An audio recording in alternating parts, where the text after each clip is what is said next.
Hello everyone, my name is Christian. Welcome to my hobby blog. Today we are doing day 24 of Spooktober, otherwise known as 31 Days of Horror. Today I watched, or at least tonight I watched a Severin DVD that I got for about $5, and there may be a Blu-ray of this, but this movie is black and white and very low budget, so I don't think the Blu-ray would make it look any better, but this is the film from 2014. It's a recent one by Henrik Mueller. This is Feed the Light, based on a story by H.P. Lovecraft. I kind of enjoyed this. I really respect it a lot, actually, because this is basically Color Out of Space. If you've seen that movie with Nicolas Cage,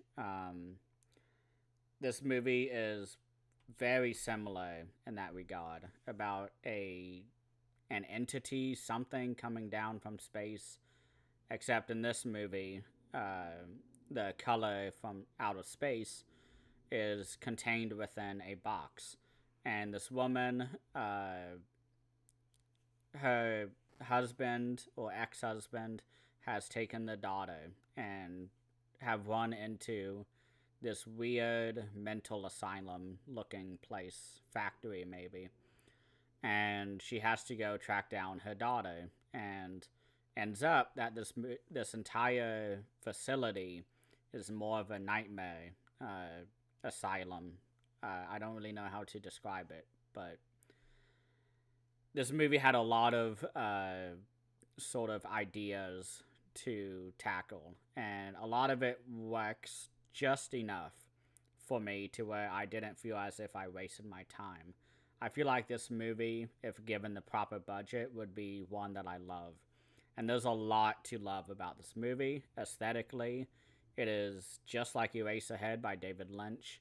You also get little, I guess, references to Stalker, which was a movie that I deeply respect and appreciate. It's not a movie I actually enjoy watching because it's directed by Andrei Tarkovsky, who is a director who I really, really enjoy reading about and learning. But the issue is, of course, the pacing of his movies, which I don't knock it for. It's just not for me. But Stalker is a movie I had no kind of expectation of it, of this movie having Stalker echoes. It was really weird, even down to the ending. It was very similar to Stalker, and I really like this movie, but I just really cannot recommend it because, again, it's just not given the budget that it needs. I like this movie just enough, but the budget is just too low, and the imagination of the director and the crew too big. And I guess it's not even too big, it's too big for the budget. And the cinematography is really top notch throughout this movie. It's very good looking. They frame the shots very well. Some of them are worthy of a computer background.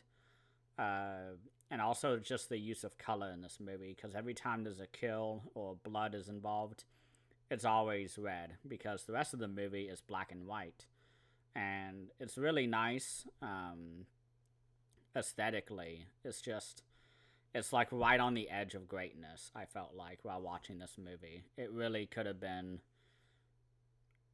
much better. I don't even want to say much better, because it's a great movie. It's just isn't executed well. And that's because of the equipment that the crew had. It's not the actor's fault, the director's fault, the screenwriter's fault, anything, because all of that works well. It's like right there. It's right there at great.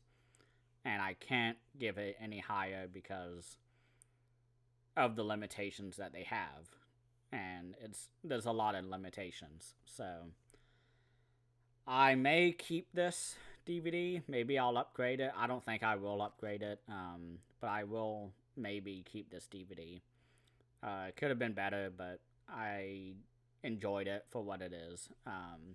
This is a movie like Saint Bernard, where a lot of people like it. They think it's good. Some people absolutely hate Saint Bernard, like me. I really did not like that movie. That's another Severin title that actually caused a whole lot of shit between me and Severin, because they gave me, or they didn't give me, but there were many copies of the movie sent to me after I accidentally bought multiple copies, and I tried to return it and it wouldn't work. So everything's good now though, so it's fine. But this movie, I feel like I could have hated, but I didn't. I was kind of shocked that I didn't hate this movie. So I really kind of enjoyed it. It's not the most engaging to watch. I was staring at the phone every few scenes, but I think with more budget, this could have been really something good. It's kind of hard.